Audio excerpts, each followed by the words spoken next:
Hello students, this is Mrs. Miller, and the purpose of this video is to show you how to complete Lesson 7 on characterization.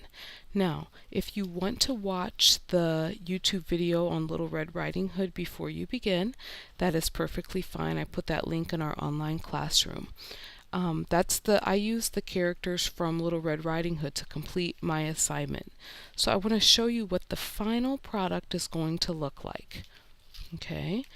When you're finished, you're going to have a piece of evidence for the thought. You're going to share a thought of a character, and inside you're going to say a word that characterizes that character, or a word that describes that character.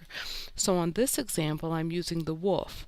I put the wolf thought about how he could capture Red, and so I knew that he was sly. He was sure that he could eat someone. That was a feeling, so that tells me that he is very confident.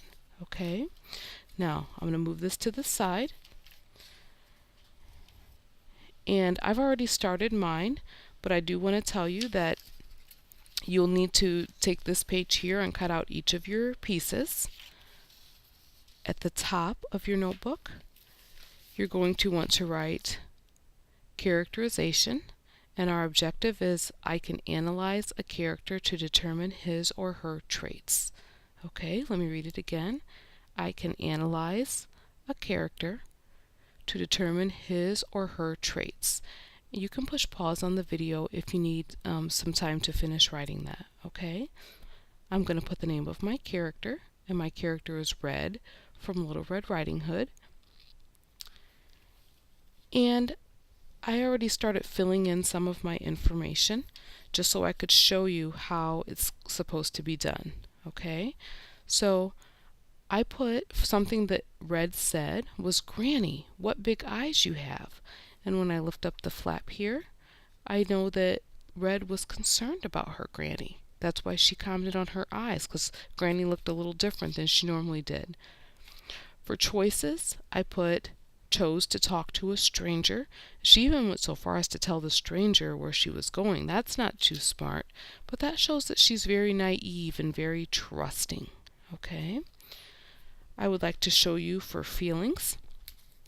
I'm going to put she screamed when the wolf tried to get her. So she screamed.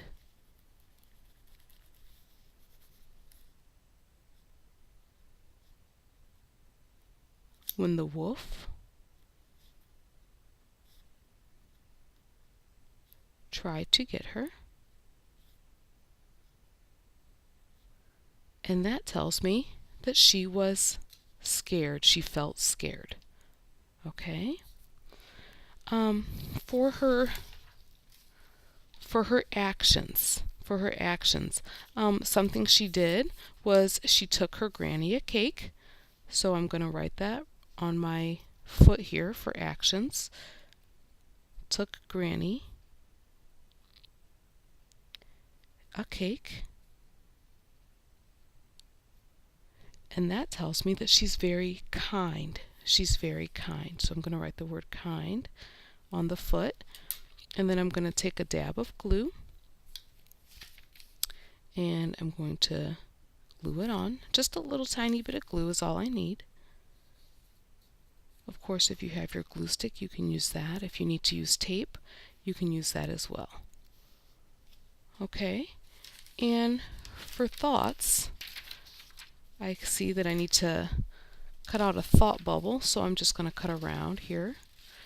The cuts don't have to be precise.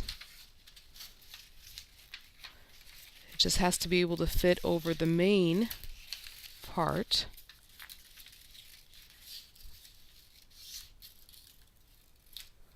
So for her thought, I'm going to put, she thought that Grandma looked funny.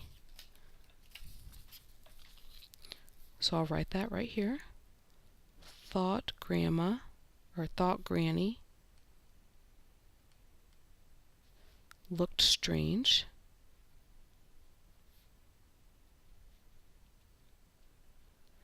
And so for the characteristic, I'm going to put confused. I'm going to put confused right underneath. Okay, So confused. And then I'll just go ahead and glue this down. So my friends, you can see that by thinking about what the character thinks, says, the choices the character makes, the way the character feels, and the character's actions, we are able to characterize or tell a lot about the character. Okay? So again, I took my evidence right from the story to support what I put underneath. Okay, now that you've seen my example, go ahead and complete your own.